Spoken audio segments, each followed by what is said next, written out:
ભાવ ખાતરમાં ભાવ વધારો કરવાથી ખેડૂતોની તો કમર તોડી નાખી એક વાર તો.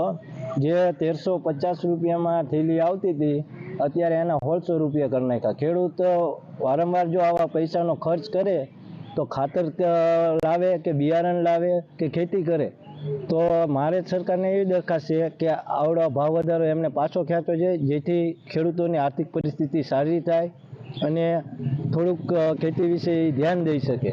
અને જો આવી રીતે ચાલશે તો ખેડૂતોએ ખેતી બંધ કરી અને મજૂરી કરવાનો અથવા કોઈના ઘરે વૈતરા કરવાનો વારો આવશે. તકલીફ પડશે, કારણ કે ખેડૂત હંમેશા બોજાદાર જ હોય છે ઓલરેડી, અને દિવસે ને દિવસે એની પણ મોંઘવારી વધતી જાય, ખેતીની નીપજ ઘટતી જાય અને ઓલરેડી ભાવ વધારે આવશે, જેથી કરીને ખેડૂત શું થાય કે ખેતીથી દૂર થતો જાય. ઓલરેડી ખેતી નાની થવાથી લોકો અધર કામ ગોતવા પડશે, મજૂરી કરવી પડશે, લેબર કામ કરવા પડશે. અને ખેતી, આપણો દેશ ભારત ખેતી પ્રધાન દેશ તો છે, ખેડૂત કહેવાય છે કે જગતનો તાત, પણ ઓલરેડી અત્યારે એ પોતે જ એટલી મુસીબતમાં છે કે જેથી કરી અને આ ભાવ વધારાને હે ની ડૂબમાં ઓલરેડી જ્યારે ચોમાસામાં જ્યારે વરસાદ અતિવૃષ્ટિ થઈ એના સરકારે જાહેરાત કરી કે અમે આની નુકસાનના પૈસા આપશું, પણ ઓલરેડી હજુ આજની તારીખ સુધી ઘણા લોકોને કંઈ મળ્યું નથી. તો દિવસે દિવસે સરકાર ભાવ વધારો કરતી જાય છે, એની કરતાં આ ભાવ વધારો ન કરે અને ખેડૂતને ખેતીમાં સપોર્ટ કરે, એવો સહયોગ કરે. અરે એવી તકલીફ છે ખેડૂતોને કે રાંધવા લઈ અને ગળો ફાંસો ખાવો પડશે, આ ખાતરમાં ભાવ વધાર્યા છે.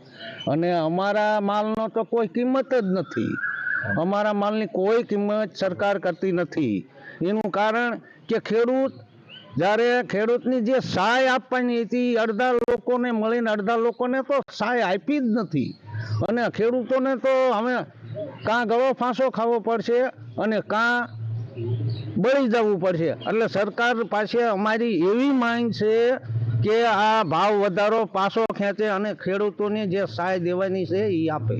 અમારી એવી માગણી છે કે એક તો આ વર્ષ સતત ભારે વરસાદની હિસાબે નિષ્ફળ ગયું છે. હજી 50 કે 70% ખેડૂતોને સહાય મળી નથી. અને એમાં સરકારે ઇફકો ખાતરમાં બેગ દીઠ 250 રૂપિયા જેવો જંગી વધારો કરી અને ખેડૂતોને પડ્યા ઉપર પાટું જેવું પરિસ્થિતિ થઈ છે.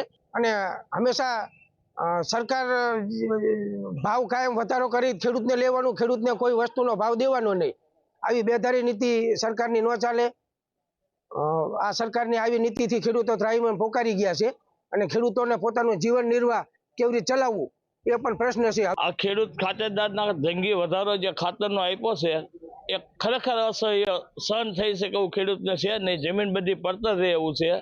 ખેડૂત ખરેખર ટિફિન લઈને કામે જતા કરી દે છે. આ જો ધ્યાનમાં નહીં લેવામાં આવે તો ખેડૂતની જમીન બધી પડતર જેવી થઈ જાય છે. ઉપાય ખાતરનો જે કરવો છે કરી શકે એવું નથી આ ભાવના કારણે. ભાવ જે હતો એનો ઘટાડો એમને ફરજિયાત કરવો, એમાં ધ્યાન દોરી આપવી, અમારા ખેડૂત લક્ષી ધ્યાન દેવું એ અમારી